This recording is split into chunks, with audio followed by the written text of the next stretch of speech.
مفتی صاحب فرض نماز کے بعد اجتماعی دعا مانگنا بدعت ہے. اب فرض نماز کے بعد ہاتھ اٹھا کے آپ فرض نماز کے بعد ہاتھ اٹھا کر دیا دعا کیوں مانگتے ہیں؟ فرض نماز کے بعد ہاتھ اٹھا کے دعا مانگنا یا اجتماعی حیت پہ دعا مانگنا کسی بے غبار صحیح حدیث سے ثابت نہیں ہے. کسی بھی صحیح حدیث سے. ایک روایت ہے جو ذرا کمزور ہے جس میں آتا ہے کہ ایک دفعہ نبی صلی اللہ علیہ وسلم نے فرض نماز کے بعد ہاتھ اٹھائے ہیں, مگر وہ روایت کمزور ہے, اور اگر اس کو صحیح مان بھی لیا جائے تو ایک دفعہ. سمجھ میں آ رہی بات؟ تو کتنی دفعہ؟ ایک دفعہ. اصول فقہ کی کتابوں میں لکھا ہوا ہے, چاروں مذاہب کی فقہ کی کتابوں میں, کہ حدیث اگر کوئی عمل کثرت سے کیا جاتا ہو اور اس کا نقل کرنے والا صرف ایک ہو تو یہ بات بھی حدیث میں شک پیدا کر دیتی ہے. ایک دفعہ اگر نبی صلی اللہ علیہ وسلم نے کیا ہے تو پتہ یہ چلا کہ اور وہ بھی اجتماعی نہیں, انفرادی طور پر. سمجھ میں آ رہی ہے بات؟ انفرادی طور پر. تو آپ بھی کبھی کبھار انفرادی طور پر رفع الیدین کر لیں. عام معمول اگر نبی کا نمازوں کے بعد, فرض نماز کے بعد ہاتھ اٹھا کر دعا کرنے کا ہوتا, چاہے اجتماعی یا انفرادی, تو اس کے نقل کرنے والے کثرت سے ہوتے. سمجھ میں آ رہی اس بارے میں؟ کیونکہ نماز کو تو بہت اہتمام اور اہمیت کے ساتھ احادیث میں بیان کیا گیا ہے, جبکہ ہم دیکھتے ہیں کہ حدیث کی کتابیں اس سے بالکل خاموش ہیں. سمجھ میں آ رہی بات؟ دوسرا مسئلہ, بعض حضرات یہ کہتے ہیں کہ بہت ساری حدیثیں ہیں جن میں آتا ہے کہ رسول اللہ صلی اللہ علیہ وسلم نے فرض نماز کے بعد دعا کی بہت ترغیب دی ہے, اور آپ نے فرمایا کہ سب سے زیادہ دعا قبول کس وقت ہوتی ہے؟ فرض نماز کے بعد. اس حدیث کا مطلب سمجھیں. جب بھی ایک حدیث کو بیان کیا جائے گا دوسری احادیث کو سامنے رکھ کر, خود نبی اور صحابہ نے اس حدیث پر کیسے عمل کیا ہے. ہم نبی کو دیکھتے ہیں کہ کہیں بھی نہیں کسی صحیح حدیث میں ملتا کہ نبی صلی اللہ علیہ وسلم کا یہ معمول تھا کہ آپ فرض نماز کے بعد ایسے دعا مانگتے تھے. خلفائے راشدین سے بھی کوئی روایت نہیں ملتی, نہ صحیح نہ ضعیف. بھائی دیکھو ہمارے ہاں تو یہ پابندی سے ہو رہا ہے نا پانچوں نمازوں میں ہر مسجد میں, اگر صحابہ میں بھی ایسا ہوتا تو کوئی ضعیف روایت تو ملتی نا صحابہ کرام سے, نہ صحیح ہے نہ ضعیف ہے. اور نبی سے بھی کوئی کثرت سے ایک روایت ہے, اس کی سند پہ بھی کیا ہے, ٹھیک ہے بعض نے اس کو صحیح کہا بعض نے ضعیف کہا, مگر وہ بھی متفق علیہ صحیح نہیں ہے. تو یہ کیسے ہو سکتا ہے کہ ایک عمل پابندی سے ہو رہا ہو اور اس کا نقل کرنے والا کوئی ہو ہی نہیں. تو اب ہم دیکھتے ہیں کہ جو حدیث میں آتا ہے فرض نماز کے بعد آپ صلی اللہ علیہ وسلم نے دعا کی ترغیب دی ہے, خود کیسے دعا مانگی ہے. تو ہم دیکھتے ہیں کہ نبی سے دوسری حدیثوں میں کیا ملتا ہے. آپ نے فرمایا جس نے فرض نماز کے بعد اللہم انت السلام پڑھا, کسی حدیث میں آتا ہے آپ نے فرمایا اللہم لا مانع لما اعطیت ولا معطی لما منعت ولا ينفع ذا الجد منک الجد. کسی میں آتا ہے جس نے فرض نماز کے بعد آیت الکرسی. خود آپ کا اپنا معمول بھی یہی.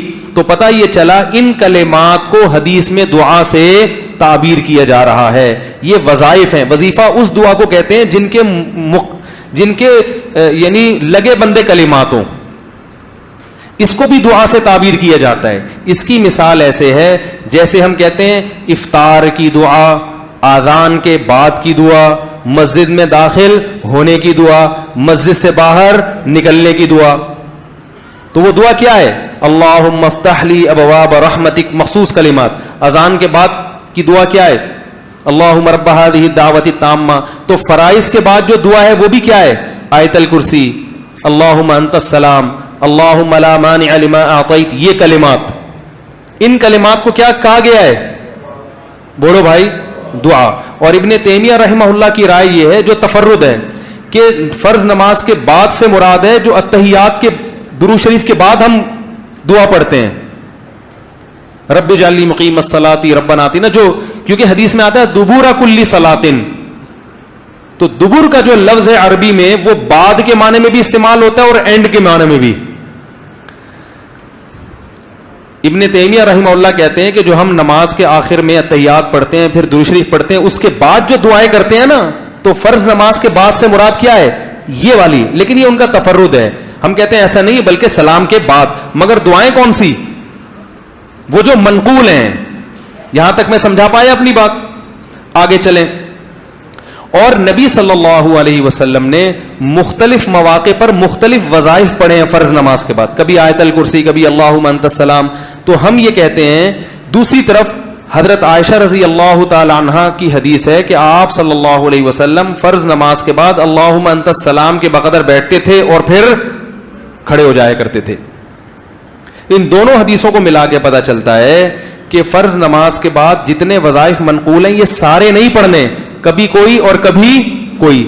اہمیت چونکہ اللہم انت السلام کی زیادہ ہے اور وہ دائمی معمول رہا ہے نبی کا, جیسے حضرت عائشہ کی, تو اس کو ہم نے اہمیت دی.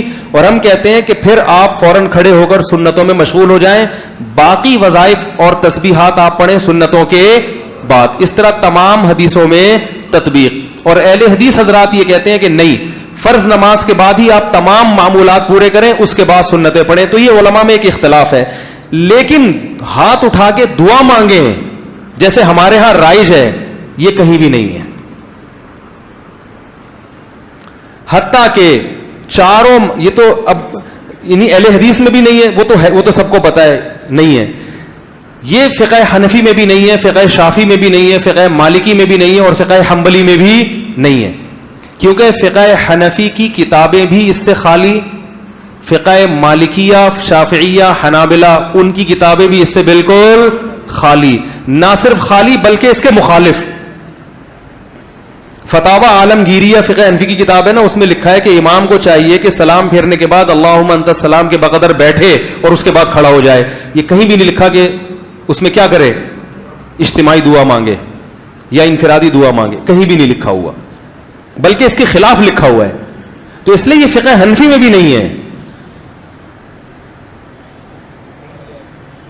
ہاں, یہ ہمارے اکابر میں ایک چیز رائج ہو گئی ہے, ہمارے بزرگوں میں, جو ہندوستان میں بہت تیزی سے, بولو بھائی, پھیل گئی. جب رائج ہو گئی تو حضرت مفتی محمد شفیع صاحب رحمہ اللہ تعالیٰ کا اجتماعی دعا پر ایک رسالہ ہے, مفتی اعظم جو تھے, انہوں نے فرمایا کہ اب اس کو ایک دم ختم کرنے میں کیا ہے, آیا کہ اس لیے کسی مسجد میں اگر یہ دعا مانگی جا رہی ہے تو ختم کرنے پر اصرار نہ کیا جائے, کیونکہ فی نفسی ہی تو دعا کا موقع ہے نا فرض کے بعد. بھائی فی نفسی ہی حدیث میں آتا ہے کہ فرائض کے بعد دعا قبول ہوتی ہے, اس کی یہ کیفیت نہیں ہے. تو فی نفسی ہی نماز کے بعد دعا کا ایک موقع ہے, تو اس میں عوام نے کچھ چیزیں اپنی طرف سے لگا کے اجتماعی ہیئت بنا دی. تو چونکہ ایک ہوتی ہے, ایک چیز کا سرے سے کوئی اصل ہی نہیں ہے, اور ایک اصل ہے مگر اس کی کیفیت منقول نہیں ہے, تو اس میں معاملہ تھوڑا سا کیا ہو جاتا ہے, اہون ہو جاتا ہے, کمتر ہو جاتا ہے. تو اس لیے انہوں نے لکھا کہ چونکہ یہ اتنی زیادہ پھیل گئی ہے, اس کو ایک دم ختم کرنا, اس میں فتنہ بہت ہے, اور خود شریعت ہی فتنے کو پسند نہیں کرتی. تو ائمہ کرام کو چاہیے محبت سے لوگوں کی ذہن سازی کریں, لیکن ایک دم اس کو چھوڑنے کی کوشش, بولو بھائی, نہ کریں. یہ کون کہہ رہا ہے؟ مفتی اعظم, جو حضرت مفتی تقی صاحب کے کیا تھے, والد تھے. اس لیے کہ میرا جب یہ کلپ جاتا ہے نا تو بہت سے لوگ میرے خلاف ایک طوفان کھڑا کر دیتے ہیں کہ یہ حنفی نہیں ہے, یہ پتہ نہیں, یہ تو بزرگوں ہمارے اکابر کے خلاف چل رہا ہے, تو پتہ نہیں کیا کیا لوگ بنانا شروع کر دیتے ہیں. تو ہمارے اکابر قرآن و سنت کے فالوورز تھے, لیکن اگر کسی اکابر نے کوئی چیز کر دی ہے تو اب یہ تو نہیں کہ اس کو آپ نے لازمی قرآن و حدیثی کے مطابق کرنا ہے کیونکہ ہمارے بزرگ نے کر دی ہے, ایسا تھوڑی ہوتا ہے. کسی بزرگ سے بھی تو خطا ہو سکتی ہے, بڑے بڑے علماء سے خطا ہوئی ہے. میرے شیخ و مرشد مفتی رشید احمد صاحب, جن سے میں اتنے سال بیعت کا تعلق رہا, تو ایسا الفتاوی میں ان کے بعض مسائل سے ہم نے رجوع کیا ہے. ہم نے کہا یہ حضرت کی رائے تھی مگر ہم اس سے متفق, بولو بھائی, نہیں ہے. تو اب اس کا یہ مطلب کہ ہم اکابر کو نہیں مانتے, اور ہمارے شیخ نے بعض چیزوں میں اپنے شیخ سے اختلاف کیا ہے. تو یہ تو علماء میں ہر دور میں چلا آ رہا ہے کہ امام ابو یوسف نے بعض چیزیں امام ابو حنیفہ کی نہیں مانی, تو کیا مطلب وہ امام حنیفہ کو ہی نہیں مانتے تھے؟ تو اگر بعض اکابر, سب نہیں, اگر ہم اپنے کسی بعض اکابر سے کوئی مسئلے میں اختلاف کر لیتے ہیں تو اس کا یہ مطلب نہیں ہے کہ ہم ان اکابر کو گمراہ سمجھنے لگے ہیں. بعض لوگ کہتے ہیں آپ کا علم زیادہ تھا, یہ ان علماء کا علم زیادہ تھا. تو میں ان سے کہتا ہوں آپ کا علم زیادہ ہے, مفتی شفیع صاحب کا علم زیادہ ہے نا. تو ایسا تھوڑی ہے کہ میرا تفرد ہے, تو حضرت مفتی شفیع صاحب رحمہ اللہ کی بھی رائے تھی. مفتی رشید احمد صاحب بھی بہت بڑے عالم تھے, حضرت مفتی شفیع صاحب کے نائب تھے وہ فتوے میں. ان کا پورا ایصل الفتاوی میں ایک رسالہ ہے کہ فرائض کے بعد رفع الیدین سے دعا نہیں ہے, پورا رسالہ لکھا ہے انہوں نے. تو وہ بھی تو ہمارے اکابر ہی میں سے ہی تھے. تو ہاں یہ کہہ سکتے ہیں کہ اکابر میں اس مسئلے میں کیا ہے, اختلاف ہے. تو ٹھیک ہے, آپ کو جس کی رائے زیادہ بہتر لگے آپ اس کی رائے کو فالو کریں, دوسرے کی رائے پر طنز نہ کریں. آپ کو اگر میری رائے غلط لگتی ہے تو آپ ان اکابر کی رائے کو فالو کریں, ہم پہ طنز نہ کریں. اور ہمیں اگر یہ رائے صحیح لگتی ہے تو ہم اس رائے کو فالو کریں. میں کبھی اس مسئلے پہ کسی دوسرے بزرگوں یا اکابر پر طنز نہیں کرتا. مجھے لوگ آ کے بتاتے ہیں کہ فلاں مسجد کے امام اجتماعی دعا کراتے ہیں, میں کہتا ہوں بھائی ٹھیک ہے, وہ اپنی رائے ہوگی ان کی, اس کی وجہ سے نہ اس امام کی توہین جائز, بلکہ میں تو یہاں تک کہتا ہوں میری مسجد میں بھی جب مؤذن صاحب پڑھاتے ہیں نماز تو وہ اجتماعی دعا کراتے ہیں. مؤذن صاحب میں نے کبھی آپ کو منع کیا؟ میں اس لیے منع نہیں کر رہی, میرے مقلد تھوڑی ہیں. یہ کہہ سکتے ہیں بھائی فلاں امام بھی کر رہے ہیں, فلاں بزرگ بھی کر رہے ہیں, فلاں وہ عالم, وہ آپ سے بڑے عالم ہیں وہ کر رہے ہیں, تو یہ میرے تھوڑی مقلد ہیں. تو میں کیا کہوں گا بھائی, جب ایک اتنے بڑے عالم کو فالو کر رہے ہیں تو میں کیا کہہ سکتا. میں اپنی رائے دلائل کی دنیا میں پیش کر دوں گا, بھائی یہ سمجھ میں آ رہی ہے ٹھیک ہے, نہیں آ رہی ہے تو بھی ٹھیک ہے. کوئی اتنا بڑا ایشو نہیں ہے کہ جس پہ ہم ایک دوسرے کے خلاف مناظرے کریں, فتوے دیں. ساری مسجدیں جتنی بھی ہیں سب میں اجتماعی دعا ہوتی ہے. لوگ مجھے آ کے بتاتے ہیں وہ تو کر رہے ہیں, کہتا ہوں بھائی وہ بھی سنت ہی کو اپنے لحاظ سے فالو کر رہے ہیں. اللہ نے ان کو جتنا علم دیا, جتنی سمجھ دی, اور جو ان کے بس میں تھا اس کے حساب سے ان کو یہ صحیح لگا تو وہ اس کو فالو کر رہے ہیں. میں کسی پہ الزام نہیں لگاتا کہ میں ہی سنت کا ٹھیکیدار ہوں باقی سارے فراڈی ہیں, ایسا نہیں ہے. ان جس کی جو سمجھ میں, اختلاف تو ہوتا ہے نا مسائل میں علماء کا, تو جب اختلاف تو ہوتا ہے نا تو پھر اس لیے وہ تو کوئی بات نہیں. امام ابو یوسف کا امام ابو حنیفہ سے اختلاف ہوا تو یہ تو نہیں کہ وہ غلط ہو, دونوں صحیح ہیں. امام شافعی کا امام ابو حنیفہ سے ہوا تو پھر بھی دونوں صحیح ہیں. تو آپ کو جس کی بات سمجھ میں آ رہی ہے فالو کریں, کسی پر کیچڑ نہ اچھالیں. دلائل کی دنیا میں مجھے یہ بات زیادہ سمجھ میں آ رہی ہے کہ اگر یہ چیز سنت ہوتی تو صحابہ کرام سے منقول کیوں نہیں ہے. لو کان خیرا ما لسبقونا الیہ. صحابہ, تابعین, ائمہ اربع اور ہماری جو عربی فتاوی کی کتابیں ہیں ان میں اس کا تذکرہ ہوتا نہیں ہے. تو پھر یہ بات ہمیں سمجھ میں نہیں آتی. سمجھ لیں بات کو. باقی میں بار بار یہ کہتا ہوں کہ اہل حدیث کی ہر بات کو غلط قرار دینا یہ بھی صحیح نہیں ہے. بعض لوگ نے کیا کیا, چونکہ اہل حدیث نے کہا ہے لہذا غلط ہی ہوگا, تو یہ موقف بھی غلط ہے. لا یجرمنکم شنآن قوم علی الا تعدلوا. قرآن کہہ رہے ہیں ایمان والو کسی قوم کی دشمنی تمہیں اس بات پر نہ ابھارے کہ تم حق کا دامن چھوڑ دو.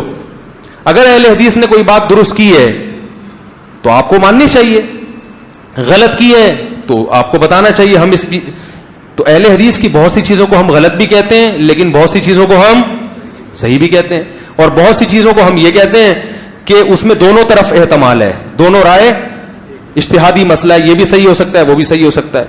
تو اعتدال کا جو راستہ ہے نا وہ نہیں چھوڑنا چاہیے. تو میں کیوں مانگتا ہوں؟ پہلی بات, میں اجتماعی نہیں مانگتا, میں فرض کے بعد اجتماعی دعا نہیں مانگتا. میں اللہم انت السلام پڑھتا ہوں صرف, اور رفع الیدین ہلکا سا کرتا ہوں کیونکہ لوگوں میں تحمل نہیں ہے. اگر میں نے یہ بھی نہیں کیا تو اگلی نماز میں پبلک شارٹ کر دے گی مجھے. چلو کوئی بات نہیں, شارٹ کر رہے گی تو کیا ہوگا, دین کا سارا سلسلہ کیا ہو جائے. کسی اور مسجد میں جائیں گے تو وہاں بھی شارٹ, تیسری مسجد میں گئے وہاں بھی, تو شارٹ ہوتے ہوتے نتیجہ کیا نکلے گا, اپنا ایک الگ فرقہ جو لوگ کر رہے ہوتے لانچ ہو رہا ہوگا, اور اس کا نام کیا ہوگا, اجتماعی دعا بدعت, یہاں سے شروع ہوگی. تو امت کو ایک ایسے کام میں لگائیں گے جس کی شریعت میں کوئی خاص اہمیت بولو بھائی نہیں ہے. تو چونکہ فی نفسی ہی ایک چیز جائز ہے, اس کو سنت سمجھنا غلط ہے. تو فی نفسی جب ایک چیز کا جواز ہے اور فی نفسی موقع بھی ہے تو اس گنجائش سے فائدہ اٹھاتا ہوں کہ بھائی چلو فی الحال اتنا کر لو انفرادی, اور اللہم انت السلام پڑھو اس میں, اور تھوڑی دیر رفع الیدین کر لو. عوام کو باقی سمجھاتے رہو. جب یہ مسجد کے نمازیوں میں تحمل پیدا ہو جائے گا, ہم بڑے ہو جائیں گے, بزرگ بن جائیں گے, سفید داڑھی ہو جائے گی, عمر کمر جھک جائے گی, ہم سے بڑے بڑے اکابر دنیا میں موجود ہیں, لوگ کہہ رہے ہیں بھائی ہم ان سے فتویٰ لیں گے آپ سے کیوں لیں, تو ان کو میں نہیں سمجھا, ان لوگوں کو میں بھی اس بات پہ قائل نہیں کر سکتا. تو جب ہم بوڑھے ہو جائیں گے اگر زندہ رہے تو پھر ایک لوگوں کو ہوگا کہ بھائی یہ بھی ایک بزرگ بن چکے ہیں, اب پتہ نہیں وہ دن آئے گا کہ نہیں آئے گا, لیکن اگر ایسا ہو گیا تو پھر ہم چھوڑ دیں گے. مفتی ظفر علی صاحب کی طرح بولیں گے یہ جائز ہے یہ ناجائز ہے, کسی کے باپ میں دم میں تو کر کے دکھا دیں. ٹھیک ہے, حضرت مفتی ظفر علی صاحب جو ہیں وہ جب فتویٰ دیتے ہیں تو ان کی مسجد بھی ذاتی ہے, ان کے مقتدی بھی اخپل ہیں, اپنے ہیں, کسی کی پرواہ بھی نہیں کرتے. فتویٰ دیا, سمجھ میں آیا ٹھیک ہے, نہیں آیا دفع ہو یہاں سے, چل نکل. تو ہم کہاں جائیں گے بھائی؟ اب آپ کہہ سکتے ہیں یہ تو دین بیچنا ہوا ہے, یہ تو کیا ہوا, کیونکہ کلپ آئے گا فوراً. یہ تو دین, یہ دین بیچنا نہیں ہے. دین کا کام بڑے کام کرنے کے لیے چھوٹے مسائل کو برداشت کرنا. اگر ہمیں مسجد نکال دے یا ادھر سے بھی نکل جائیں تو ہمیں دنیاوی لحاظ سے فائدہ ہی ہوگا, نقصان نہیں ہوگا. سب سے پہلے میں اپنا بزنس کروں گا, ٹھیک ہے نا, بزنس کمپنی بنا کے ٹائٹ طریقے سے کیا کروں گا جو میں ابھی نہیں کر سکتا. اپنے کاروبار کو ٹائم نہیں دے سکتا تو میں کاروبار کو ٹائم دوں گا, نوٹ چھاپوں گا تمیز سے بیٹھ کے, جو ابھی نہیں چھاپ سکتا میں. تو یہ مصلحت جو میں اختیار کر رہا ہوں اپنی ذات کے لیے نہیں, بلکہ تاکہ دین کا کام ہوتا رہے. اور دوسرا, لوگوں سے وہ بات جو لوگوں کی مینٹل اپروچ سے اوپر ہوتی ہے. حدیث میں آتا کلم الناس علی قدر عقولہم, لوگوں کی مینٹل اپروچ سے اوپر باتیں نہ کرو. تو یہ مسئلہ پبلک کی مینٹل اپروچ سے کیا بن چکا ہے اوپر, کیونکہ بہت سارے علماء کر رہے ہیں. تو اب لوگ کہیں گے یار وہ علماء نہیں ہیں, تو پھر یہی ہے کہ بھائی چلو درمیانی راہ اختیار کرو, چلاؤ بس. تو اس لیے ہم یوں کرتے ہیں اللہم انت السلام و منک السلام و تبارکت یا, چلو اس سے کیا ہو رہا ہے یار. اور بیانات میں بتاتا رہتا ہوں کہ اتنا بھی ثابت نہیں ہے. کبھی کبھار کر لے تو ٹھیک ہے, کبھی کبھار رفع الیدین بھی ٹھیک ہے, کبھی کبھار لوگوں کو اجتماعی دعا بھی ٹھیک ہے, لوگوں کو تعلیم دینے, تو احیاناً تو ٹھیک ہے. اس کا معمول بنا لینا, اتنا معمول کہ جو نہ کرے اس کو لوگ ملامت کریں. بلکہ معمول بھی اس حد تک غلط نہیں ہے کہ چلو ایک آدمی کو ہاتھ اٹھا کے دعا میں زیادہ دل لگ رہا ہے تو مانگ لے, تو پابندی بھی تو نہیں ہے نا. لیکن اتنا اس پہ التزام کہ نہ کرنے والے کو ملامت کی جائے. مسجدوں میں 2 اجتماعی دعائیں ہر نماز کے بعد ہو رہی ہیں, اس کو بھی غلط نہیں کہیں گے. غلط کیا ہے, جو نہیں مانگے اس کو کیا کہتے ہیں, اس پہ ملامت ہوتی ہے. یہ بہت غلط چیز ہے. تو اس لیے اگر اہل حدیث کے ہاں نہیں ہوتی تو اچھی بات ہے, چاہے ہمارے ہاں بھی نہ ہو. مفتی رشید احمد صاحب کے ہاں ہم نے کئی سال رہے ہیں, ایک نماز کے بعد بھی انہوں نے کبھی دعا نہیں منگوائی, کبھی بھی نہیں. اور رفع الیدین سے بھی دعا نہیں کرتے تھے. باقی پھر سنتوں کے بعد اپنی دعا مانگتے تھے گھنٹوں گھنٹوں. دعاؤں کا تو حضرت کو ایسے عاشق تھے کہ حضرت سے جب کوئی آ کے کہتا تھا کہ حضرت دعا کر دیں, حضرت رفع الیدین کے بغیر دعا کر دیتے تھے. کہتا تھا ہاتھ اٹھا کے دعا کریں. حضرت فرماتے تھے جب میں ہاتھ اٹھاتا ہوں تو پھر جلدی گراتا نہیں ہوں. فرمایا پھر میں کہتا ہوں جس کے دربار میں ہاتھ اٹھائے ہیں اتنا بڑا بادشاہ ہے, پھر تو وہ پھر ایسا ہی ہوتا. ہمارے حضرت جب دعا پہ آتے تھے اتنی لمبی دعا. ایک دفعہ حضرت نے نماز کے بعد لوگوں نے کہا دعا مانگے, حضرت نے کہا چلو تو بہت اصرار کر رہے تو مانگتے ہیں. سندھ میں تھے حضرت, تو حضرت نے پھر ہاتھ اٹھا لیے. پھر حضرت کو تو دعا میں اتنا مزہ آتا تھا, گم ہو جاتے تھے بالکل ایسا گم, پیچھے پبلک شاٹ, ایک بھاگا کھسکا, دوسرا کھسکا, تیسرا, ہوتے ہوتے آخر میں حضرت رہ گئے. اگلی نماز پڑھائی حضرت نے, کسی نے نہیں کہا. انہوں نے کہا بغیر دعا بغیر اجتماع کے ہی بہتر ہے. تو ہمارے حضرت کو دعا میں بہت لطف آتا تھا. جب دعا شروع کرتے تو بس ایک بیان میں حضرت جب بیان کرتے کرتے شاعری شروع کرتے اللہ کی محبت میں, اس میں حضرت کا جیسے میرا بیان ہوتے ہوتے شادیوں پہ ہے تو پورا ٹاپک چینج نا, ایک دم شادیاں شروع ہو جاتا ہے. تو ہمارے حضرت جب اللہ کی محبت پہ آتے تھے نا, بیان کے دوران موضوع کچھ اور چل رہا ہے, جہاں اللہ کی محبت آ گئی ٹاپک چینج, حضرت کا رنگ چینج ہو جاتا تھا. اور پھر جو اللہ کی عشق میں اشعار شروع کرتے, فرماتے ارے کدھر چلا گیا, یہ کہتے تھے, کہتے ہیں پھر مزہ ہی آ گیا, پھر وہی چلتا رہتا تھا. بڑا مزہ آتا تھا ہمیں بھی, کیونکہ وہ دل کی جو اللہ کی محبت کی جو چنگاری تھی وہ چہرے سے جھلکتی تھی, وہ بیان میں جھلکتی تھی. تو آج ہم جیسے خشک مولوی مارکیٹ میں پیدا ہو گئے ہیں, ٹھیک ہے, تو اہل اللہ سے مضبوط تعلق پیدا کریں, اس سے اللہ کی محبت کی چنگاری پیدا ہوتی ہے.